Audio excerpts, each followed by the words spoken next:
Olá pessoal, bom dia. Criadouro Matinhos. Hoje estou fazendo a dica da semana fora lá do criatório, né? Estou aqui no meu recinto da minha casa para fazer a dica que vale 1 milhão de hoje. Pessoal, eu fiquei essa semana, atendi algumas pessoas que estavam me perguntando sobre o melhor tipo de acasalamento. E aí eu comentei uma situação que não quer dizer que você tem um macho e uma fêmea de ringneck, você tem um casal, tá? Essa situação, ela é uma situação que você tem que prestar atenção. Não sei se todos prestaram atenção esses dias que eu participei de uma live lá com o Gil, que eu falava sobre a gente prestar atenção no comportamento dos animais, principalmente das aves. Elas têm uma certa magia, um certo encanto, que isso é questão de natureza. Então, por exemplo, a natureza ela é tão perfeita, pessoal, que ela criou os animais, os machos, as fêmeas, e diferenciou essas espécies por um motivo. Não é por acaso que isso foi criado dessa forma, tá? Então veja, primeiro passo, a pergunta que foi dessa semana foi tamanho das aves, tá? Então, por exemplo, o ideal seria que você tivesse aves de tamanho porte médio para porte alto, que a gente diz aves grandes, né? O ideal seria isso. Se você não tem isso, no mínimo você tem que ter um macho de ringneck de um porte grande e a fêmea pode ser de um porte médio ou porte pequeno. Nunca o contrário.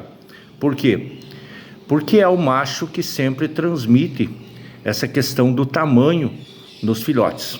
Tanto que na natureza você pode ver que os touros são 3 vezes maior do que as fêmeas, né? Nos bovinos, nos caprinos, nos suínos, nos equinos, e nas aves não foge a regra, tá?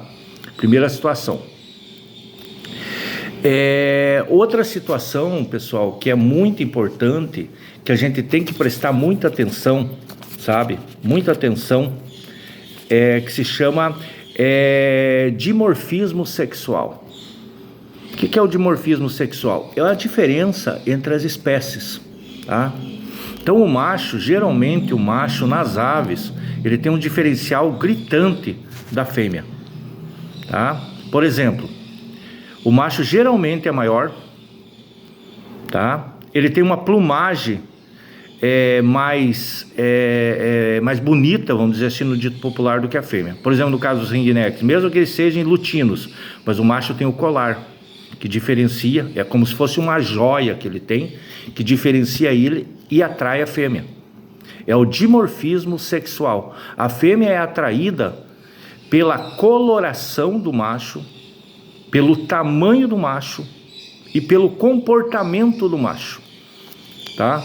Então muitas vezes, pessoal, só esclarecendo essa situação e a dica que vale 1 milhão dessa semana, que muitas vezes a gente forma um casal que a fêmea acha o macho feio, essa que é a realidade, e às vezes a fêmea não reproduz, não acasala com o macho devido a esse fator. Aí muitas vezes tá briga dentro da gaiola, dá os ovos brancos, não tem a copulação, tá? Então só a dica da semana de hoje, pessoal, a dica que vale 1 milhão.